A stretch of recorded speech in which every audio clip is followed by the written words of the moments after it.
Alas 6:57 ng umaga, itinampok naman ng Local Government Unit of Cauayan City sa pamamagitan ng City Agriculture Office ang Kadiwa Pop-Up Store bilang bahagi ng pagdiriwang ng National Women's Month 2026. Sentro ng inisyatiba ang malinaw na layunin nitong bigyang lakas ang kababaihan sa sektor ng agrikultura at pangingisda.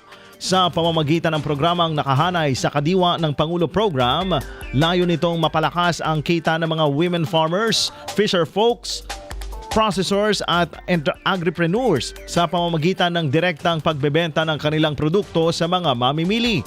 Hangad ng programa na mabawasan ang papel ng mga middleman upang mas mapataas ang kita ng mga producers habang natitiyak naman ang sariwa, ligtas at abot-kayang pagkain para sa komunidad.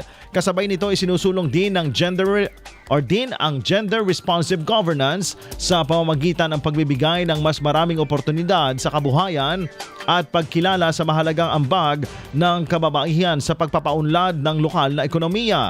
Sa patuloy na pagsasagawa ng Kadiwa Market Day, serbisyong pangkabuhayan at suporta mula sa mga katuwang na ahensya at stakeholder, pinagtitibay ng Cauayan City ang layuning makabuo ng matatag na papel sa pag-unlad.